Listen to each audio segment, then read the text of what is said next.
I got you this. But he already got me this. You like comics. But That's all about comics. But I already have it. But it's about comics. I do like comics. iFanboy is brought to you by GoDaddy.com and Netflix.com.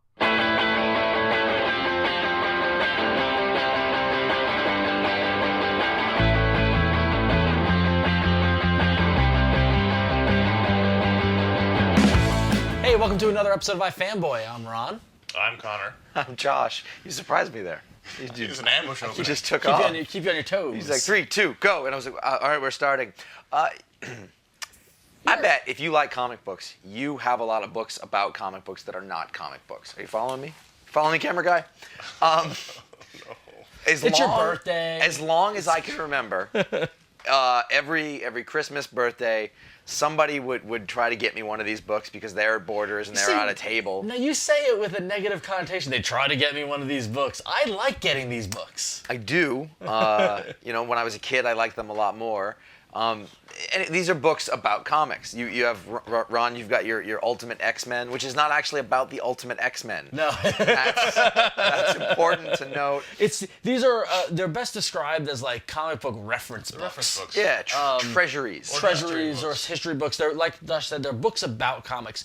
As far back as I think I was in 6th or 7th grade, I remember I got the hardcover edition of this one, which is Marvel celebrating by Les Daniels. I remember, and it was because I like comics. I like Marvel comics, and my mom got it, my parents got it for me, and I remember just sitting on Christmas Day poring over it as it highlights characters and stories and things. It's a celebration of comics. Yes. However, the day after Christmas, you never looked at it again. No, That's not total true. lie. See, well, with me, like, I always end up putting them on a shelf and not going back because they're not the kind of thing you can read straight through a lot of times. Oh yeah, no. Sometimes I bring it to the bathroom when I was bored. You know what I mean? Like, no, they're a great way to get immersed and lost, especially in these ones that collect, both the specific publishers. Like, there's a ton about Marvel.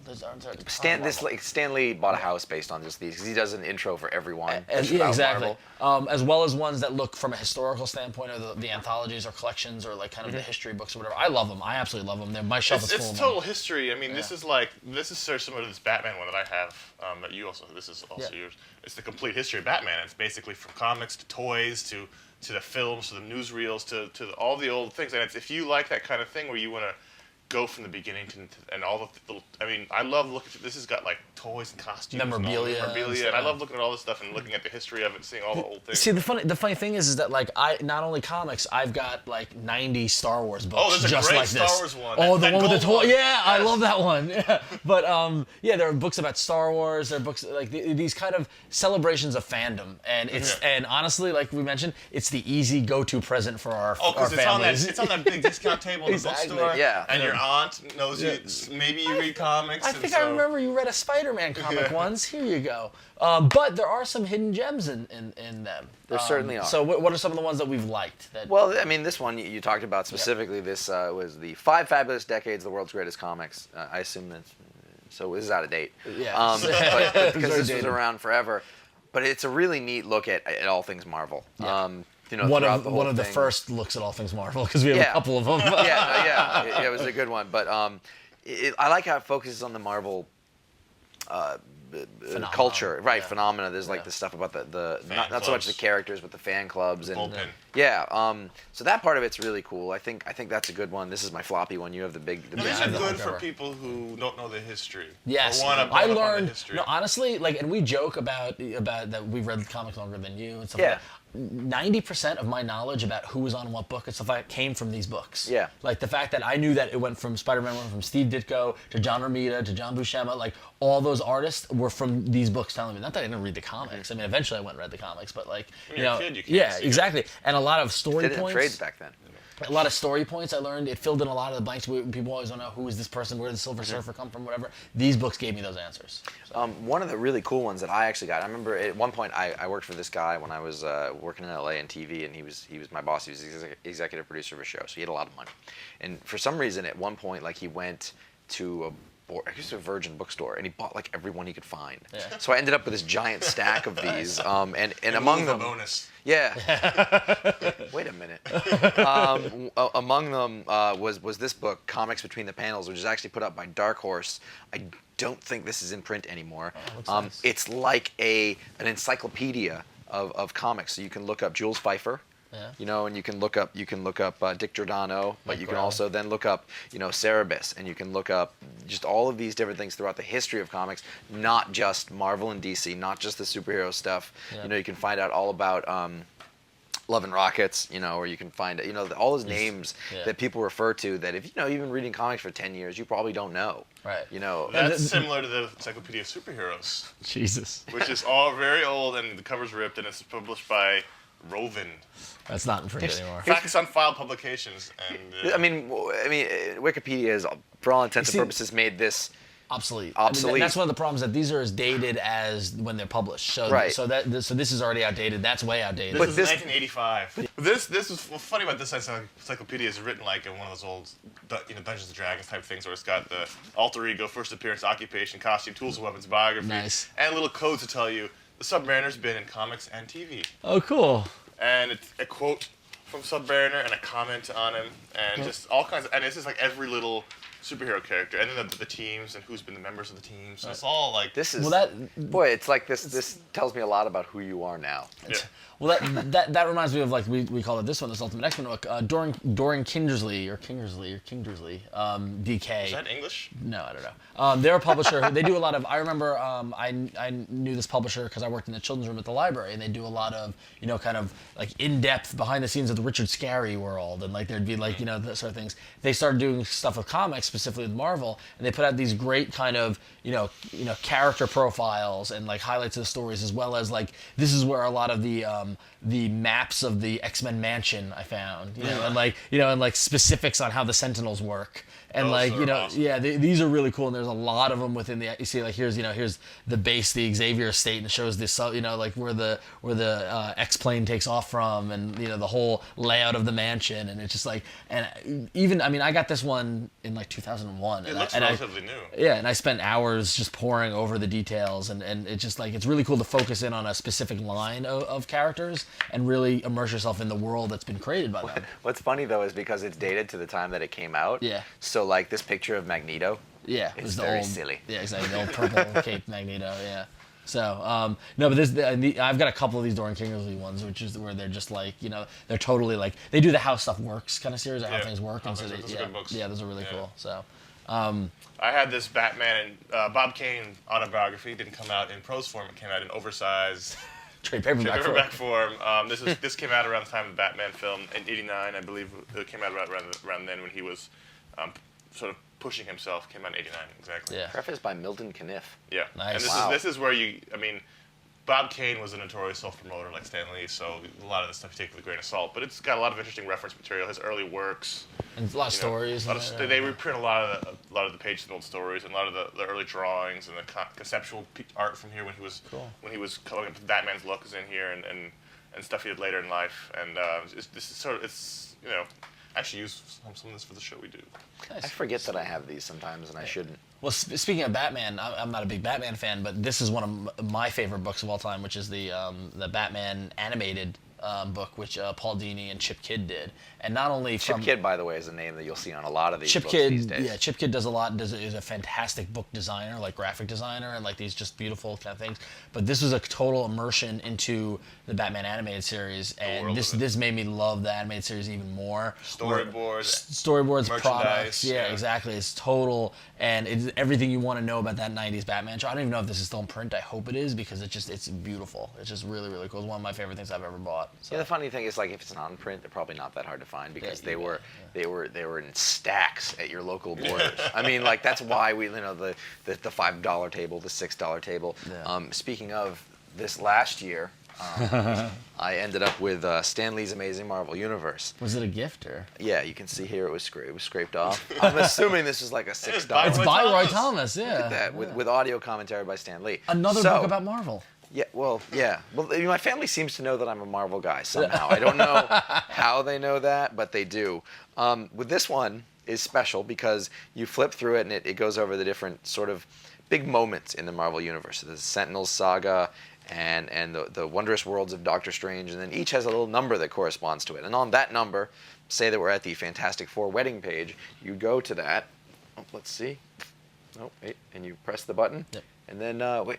Not only was this wedding a real first for comics, but Jack managed to get a huge wedding scene in which he drew just about every hero and every villain in the Marvel Universe.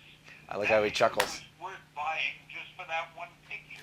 And then, he congratulates himself. Basically, So it's audio commentary with Stan Lee. That's genius. I love. I and want it doesn't this. sound as bad as you would think. No, it would it sounds great. Yeah. And it's, you know what, the reproduction's really strong. Yeah, The color, reproduction's really strong. It's a really This nice is a book. good scanning reference material, actually. Did you yes, get it this for is. Christmas this year? Yes, I did. Oh, you should remember this. Yes, I will.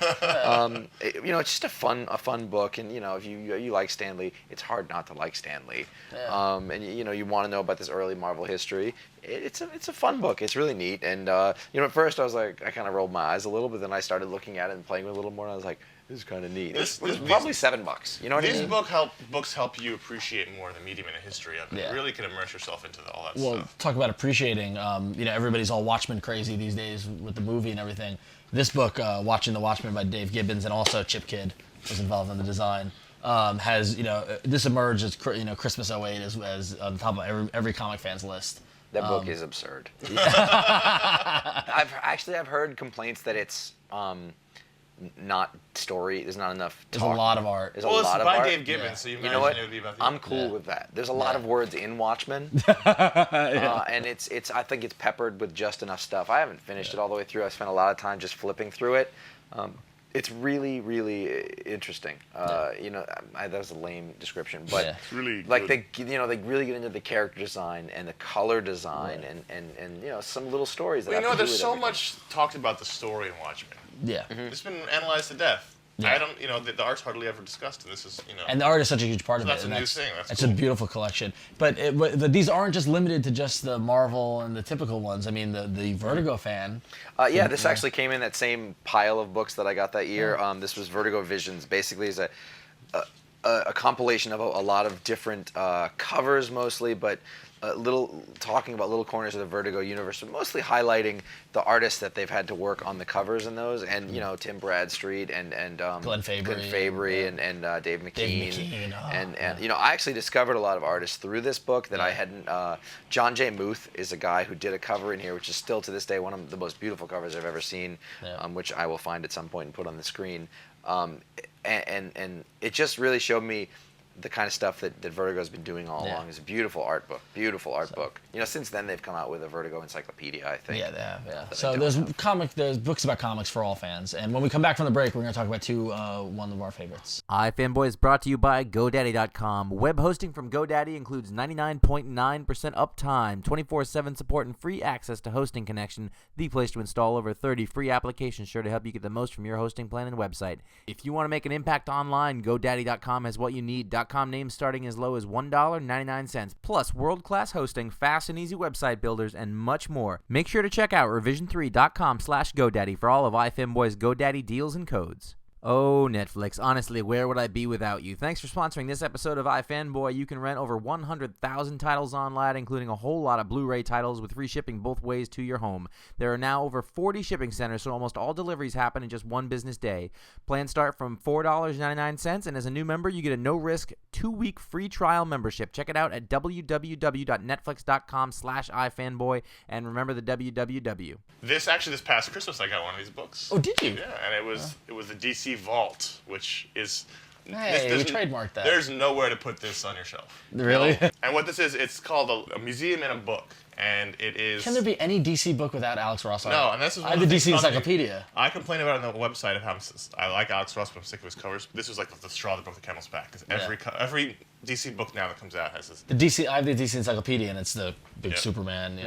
But this is a history of the company, but within a merchandise arena. So you've got a lot of reproductions of It's things. a museum in a book, it says. So you've got a lot of reproductions of things, and they're held in this plastic. Oh, that's cool. There's a Marvel version. There's a Yeah. Marvel Yeah, vault there's a of this. Marvel That's vault. beautiful. Yeah. So you can take them out and play with them, or you can just leave them in this book. But things like things they sent to the fan club, like there's a Batman mask in here, and there's special items they sent out, and it's you get the history. What have you done for the black man, Hal Jordan? You get the history of the book and the companies here, but you also get a little piece of like Oh, that's so cool. Bookmark. there's a bookmark, and it's a coaster, and this is you can pull it out of its sleeve here. And Is that a napkin?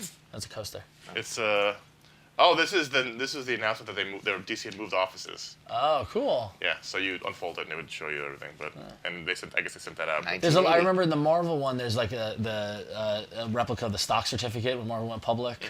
Yeah, so. So I mean, these aren't originals. But these No, are yeah, the replicas, replications. but Yeah, this is the DC Crisis on Infinite Earths notes, the replica of the page of notes that they had written down of the characters they were going to use in Crisis on Infinite Earths. So it's kind of like, All of them? All of them. It's just a long list. Actually, this is Plastic really Man long. stationery. So this is like if there was such a thing as a comic museum, this is the kind of thing you'd It's a see museum in in a book. And so it's very cool. And here's the Watchmen toys. And That never got made. PVC figures. Remember PVC figures? Yeah. There's a lot of those in these kind of books. so this is very cool. At first, I was like, "What is this Oh, thing?" their Christmas cards. But then then you look through it, and it's a very cool sort of tactile way of experiencing the history of a company like this, and it explains what everything is. It gives you a little card with information on it, and hey, there's more Elseros. But it's Cool. these are very cool. It's different than these books. Yeah. Sure. It's more. There's actual items in here to fool around with, and if I wanted to put that Batman mask on, I'm not saying I did. But if I wanted to, You could. I could totally do that and run around the apartment by myself. So across the street for the Marvel fan, actually, this past Christmas, Connor got me and Josh this for Christmas. Marvel Not Chronicle. the same one. Marvel. They alternate weekends. Marvel Chronicle, My Friday. which I thought when I got it, I remember my initial thought was, oh, another one of these books. But I noticed this one's different. It's a year by year history, and then it's this beautiful, well designed, actually book in the shape of an M. By the way, this outer thing here is Jim Chung. Yeah, which him is drawing every Marvel character. It's an amazing Jim Chung piece. But what you've got is this book inside of here. That the cover is in the shape of an M, which is pretty cool. But what then it is that Marv Wolfman. it's a breakdown of every year of Marvel Comics and what the key stories that came out, what was going on, who the artists, Looking through it last night, it's actually very focused on the stories as opposed to the artists. Because I remember looking specifically, like, are they mentioning when, Jim Lee started on X-Men? And Right. they didn't focus on that so much. But this is if you're somebody who's new to comics and you read. So let's say you came into comics in the 2000s and you don't know much about the history of Marvel. You really like Marvel characters. You could totally get this book and start from the beginning and be caught up on the legacy. Like I was saying, I learned a lot about Marvel from these kind of books, and so like a new Marvel fan who's reading the books might want to pick this up and be able to, you can get an idea of when things happened, what happened, who happened. It goes all the way up to 2008 Civil War and Civil everything. War. Yeah, exactly. One thing you could, it's funny when they get to the 90s, like literally it says style over Oh, the substance. Secret Invasion. Yeah, they Because have Secret Invasion. yeah. Yeah, they go 2008. It literally says 1990s style over substance. Like they acknowledge that. It happened a little bit. And I can tell you that the month that I was born, Spider-Woman's first appearance. Nice, good call. This seems to be the most comprehensive. Yeah, this is Not just because historically. Not yes, just because yeah. it's the most recent, but It's there's fun like, as it's chronological, so you can Yeah. actually like pinpoint when things happen, which is interesting when you actually start looking at it. It's Well, like, the Sandman first appeared in September of 1963, There you go. I did not know that. so you could totally go month by month. Like we said, this information is out on the internet. It's on Wikipedia, but this is on your shelf. It's cool. You can hold it. You can experience it. and the production and the design is. Yeah, I mean, this is totally. more fun than looking at Wikipedia. Yeah, honestly. beautiful. It is. That's definitely true. I mean, you don't get these big double-page shield things On Wikipedia, you don't. So if there's a book that's comprehensive, an encyclopedia like a book about comics that we didn't mention, tell us about it. Shoot us an email at contact@ifanboy.com. Voicemail. Or If you're engrossed by it. I was thinking about my mask. To be honest with you, Okay. I'm gonna put it on later. So you can call the voicemail at 888-FANBOYS, which is 326-2697. And you can talk about this show and these books and your favorite memories of these kinds of books at ifanboy.com. There'll be discussion there, as well as revision3.com/ifanboy on the forums. You can find, let's talk about this. You can find all of our great programming, other shows there too, as well. This book's by Dorian Kingsley too. I can't say that. Dorian got better. Kingsley. Anyway, I'm off to the bathroom. Give me that. There you go.